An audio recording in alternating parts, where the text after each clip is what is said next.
प्रिय बच्चों, आज हम राजस्थान की जलवायु प्रदेश के बारे में कोपेन के अनुसार जो कोपेन ने वर्गीकरण किया है उसके बारे में चर्चा करेंगे। देखिएगा, कोपेन रूसी भूगोलवेत्ता थे। आप इसमें देखिएगा स्लाइड्स में, रूसी भूगोलवेत्ता थे और इन्होंने जलवायु के वर्गीकरण में वनस्पति को आधार माना। ठीक है। और राजस्थान को कितने भागों में बांटा? 4 मुख्य जलवायु भागों में बांटा। ये देखिएगा, इनके संकेतकों के द्वारा कोपेन ने इसको समझाने की कोशिश की है कि इनके नाम काफ़ी बड़े होते हैं तो मानचित्र में एक साथ कैसे देखे जा सकते हैं, तो उसमें कठिनाई होती है। तो इसके लिए उन्होंने इसके कुछ संकेतक बनाए कि जैसे अभी देखिएगा 5 संकेतक बना रखे हैं। ए शीत ऋतु रहित कटिबंधीय आर्द्र जलवायु को दर्शाता है। और ये देखिएगा बी, ये शुष्क जलवायु को दर्शाता है। सी, उष्ण आर्द्र समशीतोष्ण जलवायु को दर्शाता है। डी, शीत आर्द्र समशीतोष्ण जलवायु को दर्शाता है। और ई, ध्रुवीय जलवायु को। ये क्रम एक तरीके से हो गया कि ए से ई की ओर, जैसे कि भूमध्य रेखा से ध्रुवों की ओर जाते हैं तो उस हिसाब से जलवायु का वर्गीकरण दिखाया गया है। अब आप देखिएगा नेक्स्ट, जो ये 5 संकेतक जो मुख्य दे रखे थे A B C D E, और इसके जो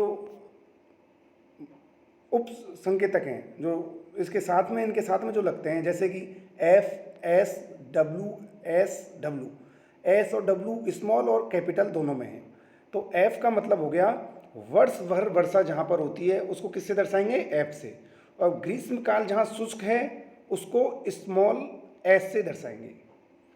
शीतकाल शुष्क स्मॉल डब्ल्यू से, और कैपिटल एस से अर्ध शुष्क या स्टेपी जलवायु को दर्शाएंगे, और डब्ल्यू से शुष्क जलवायु को।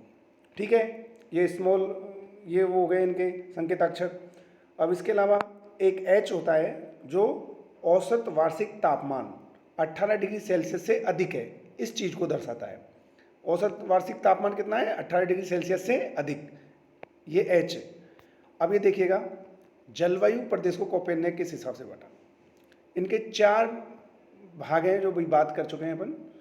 पहला है उष्ण कटिबंधीय शुष्क मरुस्थलीय जलवायु, ये कौन सी हो गई? BWHW।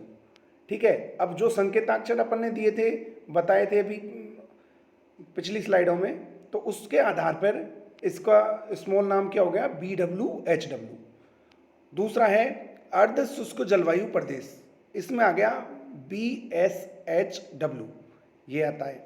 तीसरा है उप आर्द्र जलवायु प्रदेश, इसमें आता है कैपिटल C स्मॉल में WG, CWG।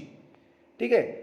अब जो फोर्थ है वो है उष्ण कटिबंधीय आर्द्र जलवायु प्रदेश, इसमें आता है कैपिटल A और स्मॉल W। तो इस तरीके से ये 4 हैं, 4 भागों में बांटा है राजस्थान की जलवायु को। अब इसे नेक्स्ट मैप में देखते हैं। ये देखिएगा BWHW वाला क्षेत्र कौन सा हो गया? ये जैसलमेर, बीकानेर, गंगानगर, हनुमानगढ़, जोधपुर का पश्चिमी भाग इसके अंतर्गत आते हैं। तो BWHW को क्या कहेंगे? ये देखिएगा उष्ण कटिबंधीय शुष्क मरुस्थलीय जलवायु जहां पाई जाती है। तो ये कौन सा क्षेत्र हो गया? BWHW, उष्ण कटिबंधीय शुष्क मरुस्थलीय जलवायु। अब इसके बाद में कौन सा क्षेत्र आ रहा है? इसके 60वां स्टेपी प्रदेश। स्टेपी प्रदेश क्या है? BSHW, और इसको क्या कहेंगे? अर्ध शुष्क जलवायु प्रदेश। ठीक है, ये देखिएगा इसमें दिखा रखा है मैप में, BSHW स्मॉल में लिख दिया। अब इसका नाम अगर अपन बड़ा बड़ा लिखेंगे तो ये काफ़ी बड़ा हो जाता है, तो इसलिए इनका शॉर्ट में संकेताक्षरों का उपयोग किया है जिससे मैप में इनको आसानी से दर्शाया जा सके। अब देखिएगा CWG, कैपिटल C स्मॉल में WG। अब इसका देखिएगा ये होता है उप आर्द्र जलवायु प्रदेश। ठीक है, उप आर्द्र जलवायु प्रदेश, जिसमें पूर्वी राजस्थान और मध्य पूर्वी राजस्थान, अरावली का पूर्वी भाग आता है। ठीक है, और जो लास्ट है वो है AW, उष्ण कटिबंधीय आर्द्र जलवायु प्रदेश, ये इसमें हाड़ौती का प्रदेश, हाड़ौती में जैसे देखो इसमें झालावाड़, बारां का भाग है और डूंगरपुर, बांसवाड़ा और प्रतापगढ़ का भाग देख रखा है। ठीक है, ये कौन सा हो गया, AW वाला। ये 4 भागों में बांटा हुआ है कोपेन ने। अब देखिएगा इसके बारे में चर्चा करते हैं एक एक बारे में। उष्ण कटिबंधीय शुष्क मरुस्थलीय जलवायु, मैप में वापस दिखाता हूं मैं आपको, BWHW से इसको दर्शाया गया है। इसको क्या कहेंगे, उष्ण कटिबंधीय शुष्क मरुस्थलीय जलवायु, BWHW। अब इसमें कौन कौन से क्षेत्र में बात करी थी अपने, जैसलमेर, उत्तर पश्चिमी जोधपुर, बीकानेर, गंगानगर, हनुमानगढ़। और यहाँ पर वार्षिक वर्षा कितनी होती है, 10 से 20 सेंटीमीटर। ठीक है, और मुख्य शहर कौन सा है, बीकानेर। ठीक है, इसके बाद में देखिएगा अर्ध शुष्क जलवायु प्रदेश, इसको क्या कहेंगे, BSHW। अर्ध शुष्क जलवायु प्रदेश को BSHW कहेंगे। इसमें मैप में देखिएगा कौन कौन से आ रहे हैं, बाड़मेर, जालोर, सिरोही, जोधपुर का अधिकांश भाग, नागौर, सीकर, चूरू, दक्षिणी पूर्वी हनुमानगढ़ एवं झुंझुनू, ये क्षेत्र आते हैं। और वार्षिक वर्षा यहाँ पर 20 से 40 सेंटीमीटर होती है। और इसका मुख्य जो प्रतिनिधि कर रहा है वो शहर कौन सा है, नागौर। स्टेपी घास के मैदान के नाम से भी यह जाना जाता है, क्योंकि यहाँ पे स्टेपी घास पाई जाती है, के समान घास पाई जाती है, इसलिए इसके स्टेपी घास के मैदान के लिए भी जाना जाता है। अब देखिएगा तीसरा, उप आर्द्र जलवायु प्रदेश। उप आर्द्र जलवायु प्रदेश में किस नाम से दर्शाएंगे, C स्मॉल में WG, CWG। अब इसमें कौन कौन से आ रहे हैं, मैप में एक बार वापस देखिएगा। CWG में देखो ये ग्रीन में जो दिखा रखे हैं वो जिले आते हैं, और वो ये आपको आने चाहिए कि ये कौन कौन से जिले हैं। ठीक है, अब ये मैं बोलता हूँ, इसको देखिएगा, भरतपुर, धौलपुर, करौली, सवाई माधोपुर, जयपुर, अलवर, राजसमंद, ये हो गए पूर्वी राजस्थान के जिले। भीलवाड़ा, चित्तौड़गढ़, उदयपुर, प्रतापगढ़, डूंगरपुर, बूंदी, कोटा, बारां, ये हो गए दक्षिण और दक्षिण पूर्वी राजस्थान के जिले। और यहाँ पर वार्षिक वर्षा 60 से 80 सेंटीमीटर वार्षिक वर्षा है यहाँ पे होती है। और टोंक इसका मुख्य शहर है, जहाँ पे उपाद्र जलवायु प्रदेश का दर्शाया जाता है।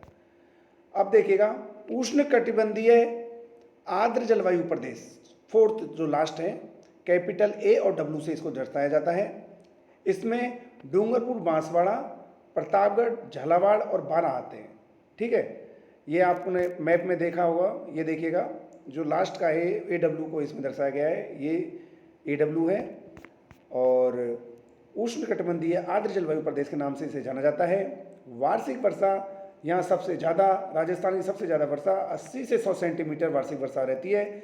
और सबसे कम वार्षिक वर्षा जो होती है, जो कौन से में होती है, फर्स्ट में, फर्स्ट कौन सा है, उष्ण कटिबंधीय शुष्क जलवायु मरुस्थलीय जलवायु प्रदेश, जिसमें 10 से 20 सेंटीमीटर की वार्षिक वर्षा होती है। अब सवाना घास का क्षेत्र इसको कहा जाता है, उष्ण कटिबंधीय आर्द्र जलवायु प्रदेश को, यहाँ पे जो उससे समानता रखता है, इसलिए सवाना घास का नाम दिया हुआ है। और ये इस तरीके से कोपेन ने राजस्थान की जलवायु का वर्गीकरण 4 मुख्य भागों में किया, जिसको डिस्ट्रिक्ट वाइज, वार्षिक वर्षा और इनकी जो मुख्य विशेषताएं उसके बारे में बताया है। और ये इसका चित्र था जिस पर अपन चर्चा कर चुके हैं। और इसमें ऐसा कुछ खास नहीं है, बस ये है कि अपन को पता होना चाहिए कि इन्होंने कौन कौन से जलवायु प्रदेशों किस किस को किधर बांटा है। और क्वेश्चन आता है तो आप इसको मैप के द्वारा, और जो इसमें जो विशेषताएं और उसके ज़िले ये बताए हैं और इनके जो नाम हैं, संकेताक्षर हैं, इनके बारे में आपको लिखना होगा। ये अच्छा क्वेश्चन है, इसमें नंबर अच्छे आते हैं। कोई और समस्या हो तो आप बात कर सकते हैं। धन्यवाद।